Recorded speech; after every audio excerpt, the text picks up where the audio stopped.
Let me get comfy because I don't know how long this video is gonna be. Alright. So, hey y'all, welcome back to my YouTube channel. My name is Ayana. For those of you who do not know me, welcome to my channel. My channel is about making waist beads and just giving out business tips and advice, sharing stories about myself, and hopes that I'll motivate anybody. And I've been pretty successful with that. And thank you for all of your feedback and everything. I really do appreciate it. It's what keeps me going, honestly. But today I just wanted to share this experience that I had over this weekend. So let me just tell y'all just a little bit about what I've been getting into, right? So I've been really getting into like heavy, like the law of attraction and manifestation and just like tracking my goals and really believing in myself and like trying to like really becoming more spiritual and everything like that, right? So I have been like collecting books, not collecting, but really buying books. So like goals. Y'all got these books from Five and Below. So excuse my nose, I gotta go get them done. I had got these books from Five and Below. So this one right here is called You Go Girl.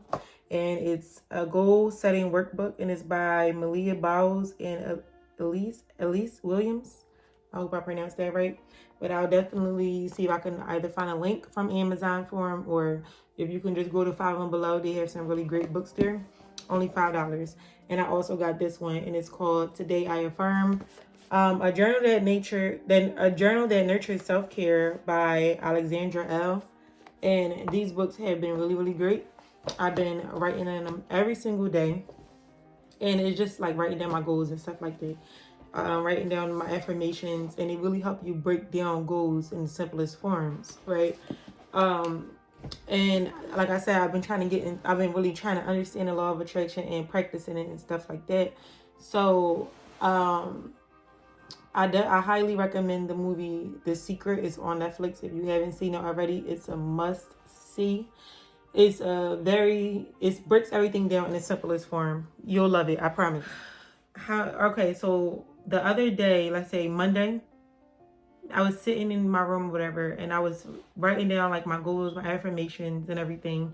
I was writing in those books, and a notification popped up on my phone, and it was like a random video. I had somebody notifications for a YouTube setup, and his name is Master Sri. I really don't know how to pronounce his name. I'm sorry, but Master Sri Akarshana. I think that's how you say it. I'll probably write it here, or I'll put it in a link. I'm in the description.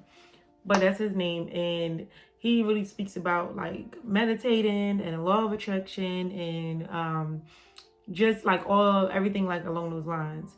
So he's a really great guy. Y'all should go check him out.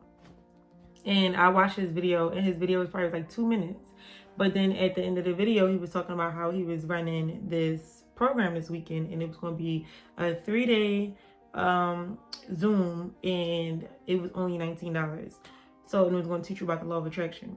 So I said, okay, let me do that because it's $19 and I want to learn about the law of attraction. You know, it's very affordable. Let me go ahead and give it a try. So without hesitation, went and signed up for it. And let me just say that was like one of the best things that I've done this year. Like, it was really a really good experience for me. So I took down a bunch of notes. I had wrote it down in my iPad, but I got like a bunch of information from this 3-day event. And I just wanted to share a couple of things with y'all that I thought that was really important that I learned in this event. Like, that was really like an eye-opener for a lot of things for me. And let me just say, so the first one, let me just start with day one. Like the foundation of law of attraction. So like the foundation was basically like thinking. Everything starts from thought thinking. So everything starts with your thoughts. So what you think about on a daily basis is what you become. So you really want to watch your thoughts. You want to watch like just those negative thoughts. And I know that I used to struggle with having negative thoughts. So I learned that when you have a negative thought, you acknowledge it. And that was definitely something that was like really deep for me, because especially with stepping into law of attraction. I was thinking like, okay, so if I'm having these negative thoughts, am I messing up my manifestation? Am I messing up my future? Like, how do I get around? So he definitely went over that, and he just basically said like, just acknowledge it, acknowledge it, and then talk to yourself. Tell yourself like, that's not it. Like, you know, so let's just say if I have a thought that says like, oh, what if I fail? And then I will in turn acknowledge it, acknowledge how I feel about that thought, and then tell myself that I will succeed, and I believe it. Take a deep breath and believe that you will succeed, right? And then, so the first step is think it, then write it or script it. So I definitely think that writing down your goals and your dream life, scripting it is really important, because it gives you, like, it helps you visualize and help you determine exactly what you want. But I can add to this is that you want to be very, very specific on what you want. And don't be lazy with your goals. And don't be lazy with your life, or that's what you will get. Like, so definitely, like, so scripting it is basically just starting with your everyday life. Like, how are you going to wake up in the morning? How do you feel when you wake up in the morning?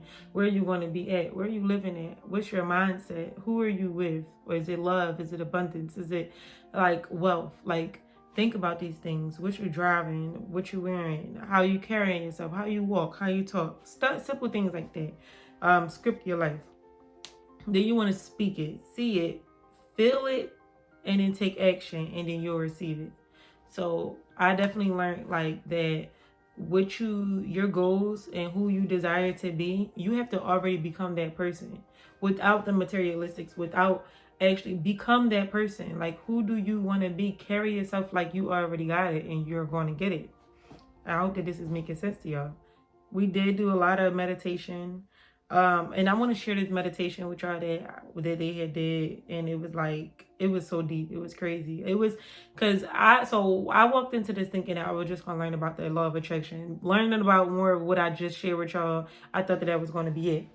I never thought about the healing that I had to do from being a child. Like, I never thought about that. It never crossed my mind. But it was so important because it is considered an energy blocker. It's considered an energy blocker, and just like a blocker for your goals and your manifestations. Like, you can't move forward if you still holding on to the past, and subconsciously you can still be holding on to so much. So for me, these last couple months, I'm thinking, you know, like, my life is going good, my business is growing, I'm growing on YouTube, everything is just working how I want it to work.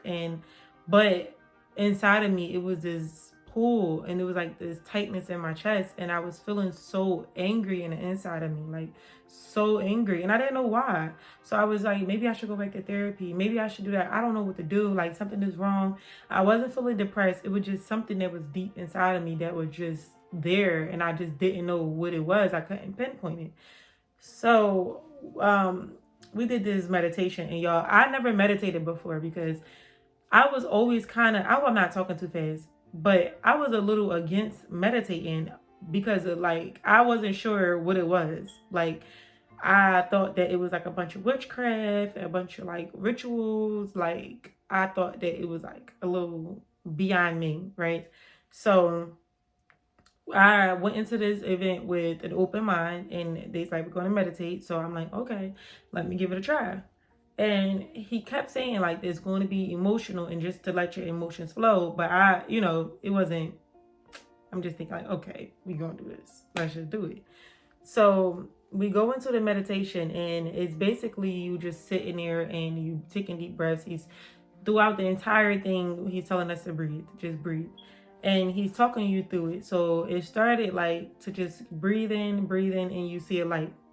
Once you see the light, you travel through that light, and it's all within your head. So you walking through the light, and in the light, it was a door. So he said, just imagine a door. So I imagined this door from my childhood, and it just popped up. Like, this door just appeared. And it was a door that I have not thought about in a long time. Just something as simple as a door. But once I saw that door, my emotions started to kick in. Like, I started to tear up because I'm just like, wow. Like, I started to I wasn't thinking as much in that state, but it was just like, I knew what had happened around the time that this door was present in my life. So it was like, okay. Then he's like, behind this door is going to be your 5-year-old self. For some reason, that hit home for me. I don't know what it was, but it hit home. And he was saying, like, to your 5-year-old, he was like, your 5-year-old self is behind his door, and they're so happy to see you. Like, big smile on their face. They're just so excited to see you. So I want you to twist this knob and open up this door. You're going to go inside the room. Now you're walking into the room. You're going to sit on the bed next to your 5-year-old self. They're smiling. They're happy to see you. So excited. But I couldn't imagine that part. I tried so hard. But at that age, I wasn't really a happy kid. Like, yeah, I laughed and I played and stuff like that. But I wasn't really a happy kid. I was like a mean child, nose smiling, like really evil little girl. So it was kind of hard for me to see myself really smiling, like super hard, excited, because I was just always like, So I didn't know what to expect next, but I'm already like crying so hard because I'm just like, what are we about to do? So in the experience, he just was like, now turn to yourself and tell yourself, I'm sorry. I'm sorry it took me so long to come here. And I'm really speaking these words, and I was bawling, like bawling. It was words I didn't even know I needed to say to my 5-year-old self. And I'm just like, I'm sorry it took me so long to come here. I love you. You are enough. You are beautiful. You are loving. I love you. And it's just like, I'm sorry. Please forgive me. Please forgive me. I'm sorry. Just over and over again, over and over again. Then he went on to say, like, hug yourself. And like, you reached out, you wrapped your arms around your 5-year-old self. Of course, you like, and you're hugging yourself like that. But it was just still just like, oh my goodness. It was just an overflow of emotions. I was bawling because it just hit me like these was words that I really needed to hear. Like, to hear, I really needed to hear this, and I didn't know that I needed to hear this. So then he went on to like, now as I'm hugging my 5-year-old self, bring your mom and your dad into the picture. Like, they come into the embrace, and then you're hugging them, and you're telling them, I forgive you, I love you.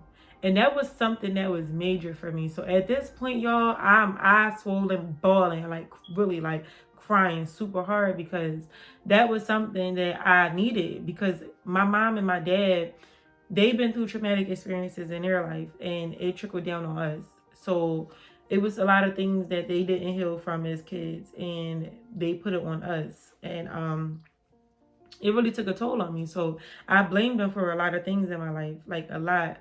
And I thought I was healed from it because I stopped talking about it. So, but I really wasn't. And just to do that without even actually telling them I'm sorry, like, or telling them that I forgive them, but being in that meditation and doing it for myself was just a completely mind-blowing experience for me.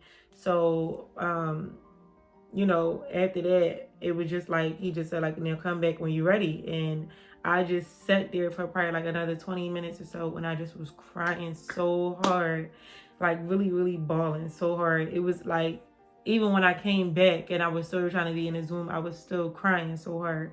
But after I let that cry out and I let everything out, I felt super light. Like, I felt like that tightness in my chest went away.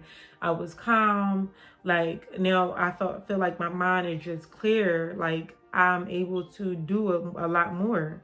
I'm able to maneuver around a lot of different, when adversity comes or like problems pop up, I'm able to maneuver around it because I don't have that anger built up inside of me. So that definitely was like a mind-blowing experience. And then I also forgot to mention that while I was talking to my parents, like, I looked down. Once I went to go look down, my son was actually in my arms. And I was telling him these words, that I was sorry and please forgive me and I love you. You are enough. I was telling him these words. So y'all know, after I got done that, I went straight to go hug him and I told him those words.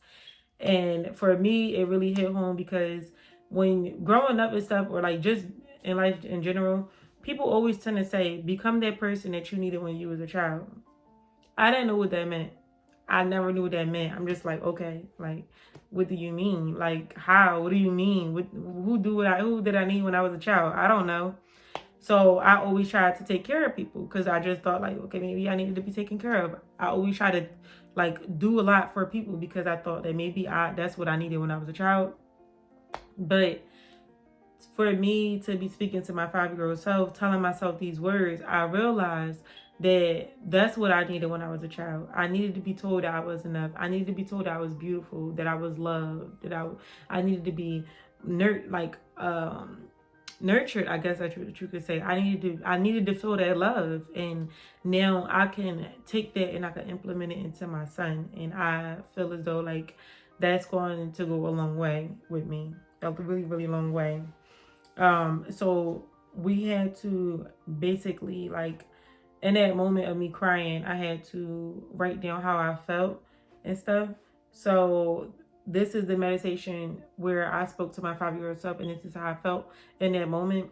It's that I feel very emotional and sad because I didn't know how much trauma I had buried inside of myself, how much my younger self needed someone like me, how angry and hurt I am at my parents. I forgive them and I forgive myself. I'm free. I feel love. I feel free. I feel loved. I sort of feel empty in a good way. I feel relaxed. I just can't stop crying. I pray I can heal from my past. And I realized that a lot of the things I needed to hear when I was younger are things that I should be telling Jace, which is my son. These are all the things I need to be telling him. I need to become the person I needed for my son. I need to become the person I needed for my son. So that's as far as I got until we got to the other parts and stuff. And that definitely was like the best part of the entire experience for me. I really did love that part. It opened my mind a lot. Definitely opened my mind a lot.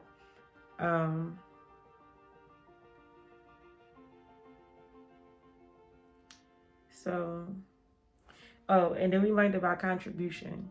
So we learned about the six basic needs for a human, like in life. And I thought that was like really interesting because it simplified life, and it made a lot of sense of why things happen the way that they do. So the 6 basic human needs were certainty. I don't know why that's a hard word for me to pronounce. Love and connection, variety, growth, significance, and contribution. And the main one is contribution. And when they put this in like a simple form, it made a lot of sense. Being as human, when we are not feeling like we are contributing to anything, then we tend to like back away from the situation, the relationship, the job, or whatever it is. If we are not contributing in our lives, then we feel like disposable. We feel like not really worth much.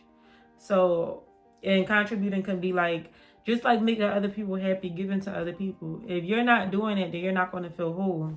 So that definitely broke down a lot to me. The example that they used was, say for instance, is you on a date, and the guy, let's say you're watching these two people on a date, and the girl is saying like how much she doesn't like her food. Her food is nasty, and she just was so upset about it.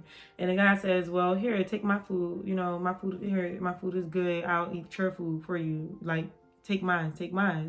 And at the end of the day, he's going to be the one that's happy. She's not going to be happy because he's going to be happy because he made her happy. He contributed to her happiness. She's not going to feel as fulfilled because she's not contributing to him. That makes sense. So that may and then that stuff becomes like a habit. So like the guy will always go above and beyond for you, and you'll kind of be on the other end, not really giving as much. So when they said that, and then it was like, that's why a lot of people, you ever heard of somebody being like, oh, I don't want to be in a relationship with them no more because they're just too nice to me. It's because they feel as though they're not contributing. That person is not allowing them to contribute in the relationship. And that made a lot of sense, especially for me, because a lot of situations I'd be feeling like, sometimes I feel like I can over contribute sometimes, I guess, if that's the thing. But my thing wouldn't really be contributing. My problem would probably be growth, because I feel like I'm like over contributing, and then that person is not, I don't know how to receive. Let me say that. My problem is receiving the contributions from others, and then my problem would be growth, because in a lot of relationships, I don't really see where we can grow. So that's where I'll kind of like back away from relationships and stuff. So those are things that I want to work on within myself. So I definitely realized that being in there. Um, so that was definitely like a really good thing. And yeah, I don't know, that was definitely something that I really enjoyed. I feel as though like if you can, or you're interested in the law of attraction, you should experience something like that, because it was definitely pretty cool. And like I said, it was only $19. I'm not sure how much it is regularly. I know that was like an early bird special, so I'm not sure how much it is on a regular basis, but it's definitely worth the price. Another thing I learned was about energy, about being around negative people in like your environment. So like that was a major one for me also, because when you are around, like, you could try to be so positive, you're just trying to change your life, and then you get around certain people or environments and it's negative. And they taught us like how to handle that, and like the way to handle that was to not, let a negative person think that they're right. Like, don't argue with a negative person, because a negative person, negativity, like that energy, it loves attention. So why give it attention? The strongest energy wins. So it was basically saying, like, if a negative person think, like, say you're having an argument, or they trying to argue with you, just tell them that they right and stop. Don't even argue with them. Keep your positive energy. Don't lower your vibration to match theirs. Don't do that. And that's definitely something that it resonated with me, because I will be so positive, like, even just about this experience. I called somebody after the first day, and when I called them, they like kind of put me down about the situation, and they just was like really negative towards it. And I'm just like, it made me feel a certain way. But then after that, I just was like, you know what, that's what you believe, and that's fine. I'll call you back. And I didn't even let it affect me. I took a deep breath, I stepped back, and my energy was still high. My positive energy, my positive vibe was still there. And I was so grateful for that, because I always struggle with it. Like, I would allow people to take me to a place that I didn't want to be, or allow people to affect my mood, like, all the time. Like, I could wake up so happy, and then this person is upset, and now I'm upset because this person is upset, and that's not how life should be. Another thing that I found that was really, really cool was, he said, a negative person, you don't want to look them in their eyes, because your eyes is literally like the windows to your soul. And like, when you look somebody in their eyes and it's negative energy, they're going to drain you from your positive energy. It's like your eyes, and that's some real stuff, because I remember I had made this other video, I forgot which one it was, if y'all remember, and I was talking about how, like, sometimes, well, most of the time when I get on Instagram, it'll bring me down, and it was just like, I would just be seeing all of this stuff, and it's because it's all of this negativity going on, and I'm looking at it, and it's draining my energy. So that's definitely something that's really, really important. Watch what you see, watch what you hear, watch what you think, and watch what you say. It's so important to keep your positive energy like at an all-time high. You really want to watch these things. So definitely, like, when and I always do this, like, when I look at people, when I'm talking to people, I look them dead in their eyes, and for some reason I see beyond what they're saying every single time. It doesn't matter who I'm talking to.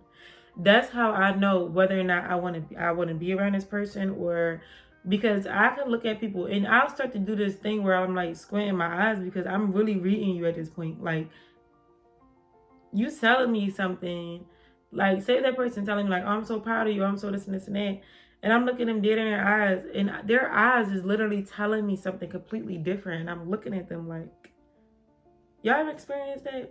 You really just be looking at somebody in their eyes, and you just see them for who they really are, and not for what they're saying out their mouths. I think that that's an important thing to have. Like, it's definitely, but it's also draining, because then I'll feel that, and then the energy just be like, I'm not even excited about whatever I was excited about no more. Like, I don't even want to have this conversation no more. Like, because it doesn't drain me, and now I'm probably irritated or whatever. So He definitely gave a tip, like, if you feel as though you gotta look them in their eyes, look at their nose, look at their mouth, look at their forehead or something, but don't look them directly in their eyes because they can drain you of your positive energy. So that's definitely something to keep in mind. Another thing is the affirmations, and I'm gonna close out with this because I could go on and on. It was a 3-day webinar, and it was 9 hours or longer each day, so it was a lot of information. But we did affirmations, and that was like top tier for me because I love affirmations. Somebody recommended that I share my morning routine with y'all, and I really am going to share it with y'all. I'm actually about to start a new morning routine, so I would love to share that with y'all because I feel as though it's about to be amazing and life changing. So, yeah. So this is how we came up with the affirmations. So I do my affirmations every morning. Sometimes I do forget. I'm not gonna lie, but majority of the mornings I do my affirmations, and it definitely changes. It sets the tone for my day. So I usually go on YouTube and I watch this 40-minute video every morning. The affirmations definitely do help a lot from off that video. I love them a lot and I remember them, and they actually resonated with my subconscious. So when I start to wake up or when I throughout the day, I actually say these affirmations to myself. But I thought it was kind of cool because to do it this way, because these are, you create the affirmation that you really, really need. So let me see if y'all can see it. So one side, so you take a piece of paper, right? And on one side, you're going to write in red. You're going to write down all your fears, all your doubts, all your fears. So I'm just going to share mine with y'all. So my fears were failure. What if my mind is too cluttered? What if I fail as a mom? What if my son hates me? What if I ruin my son's life? A lot of my things have to do. If you're a mom, you understand. What if I have to go back to work? That used to be a really big fear for me because I don't like to work for people. But what if I don't make it? What if I can't stop procrastinating? What if I allow my mind to take me out the game? And what if I can't pursue my dreams or reach them? So I wrote all of that down in red. And then on the other side of the paper, I wrote in blue. I took that blue pen and I crossed out. So failure, I crossed that out. And I said, and in blue, I wrote, I will succeed. I crossed out, what if my mind is too cluttered, with one line in blue. And I said, I will gain clarity in all I desire. And what if I fail as a mom? I crossed that out in blue and I said, I am a great mom. And then I said, what if my son hates me? And I said, my son loves me. In the blue. And then it said, what if I ruin my son's life? In blue, I wrote, I will give my son a happy and abundant-full life. What if I have to go back to work? In blue, I wrote, I will generate over $25K a month in my business, and I will never work for anyone again. And mind you, so as we write in all of this, as we crossing it out and we write in our goal, our affirmation, you're taking a deep breath and you taking a second for it to resonate with you, and you believe in what you say. And then I said, what if I don't make it? And I crossed that out and I put, I am successful. And I said, what if I can't stop procrastinating? I crossed that out and I said, I do not procrastinate. What if I allow myself to take me out the game? I crossed it out and I said, I will not allow my mind to take me out the game. What if I can't pursue my dreams or reach them? I wrote in blue, I will achieve each goal of mine and even more than I can imagine. Then after I did that, I wrote down on a regular piece of paper, which is sitting here. I wrote down everything that was in blue and I hung it right here next to my bed so that as soon as I wake up, I can read my affirmations. And so that's involved in my morning routine now. But I thought that was a really good way to do, come up with affirmations instead of like Googling them or just writing down anything. That was a really, really good method. So I hope that helped y'all, or I hope that y'all can take something from this video. Hopefully I helped somebody. I just really wanted to share that with y'all because it was really an amazing experience for me. We also did yoga, y'all, and I'm about to really start getting into yoga. It was interesting and it was definitely a challenge, but I liked the challenge because I was really pushing my body and to do things I didn't even know that I could do. And I would love to become more flexible and strengthen myself in my mind and my, I really do want to do that. So I am going to be doing yoga. I'm going to start meditating more. I'm going to really change up my morning routine and give myself about a good hour in the morning to focus on myself completely before I go on Instagram, before I worry about my business, before I do anything. This is what I'm going to do. So in order to do that, I'm going to have to wake up about 5 o'clock every single morning. And I'm saying this because I'm talking to myself because I'm going to really commit to this. And yeah, so here it is now, 1 o'clock in the morning. I don't go to sleep until about like 2 o'clock in the morning. I'm going to wake up at 5 o'clock every single morning, and I'm going to do this routine. I'm going to do this morning routine every single morning. And I really want to make this commitment to myself because I know that I can achieve anything that I desire in life. But in order to achieve anything I desire in life, I have to do things differently because you only get if you do the same things, you're going to get the same thing. So I need to do something different in order to receive different. So this is definitely going to be different, and I'm excited. Like I said, I hope that this video helped somebody or motivated y'all, or if it was just a good story, if you made it to the end, thank you for watching. And I'm also going to be recording a video every single day. I'm going to push myself every single day to record a video because my goal is to grow this YouTube channel to be so huge. I need 100K followers, okay? I mean 100K subscribers. But anyway, y'all, it's been real. Thank you so much for tuning in. Don't forget to subscribe. Give this video a thumbs up and drop some comments down below. Let me know how you like this video. And also, let me know what you think about the law of attraction. Have you tried it? Has it worked for you? What did you manifest? Are you in a works of manifesting something now? And also, what's your morning routine? What do you do in the morning when you wake up? I know that's a lot of questions, but pick one, answer them all. And yeah, talk to me. And I'll see you guys in the next video. Thank you.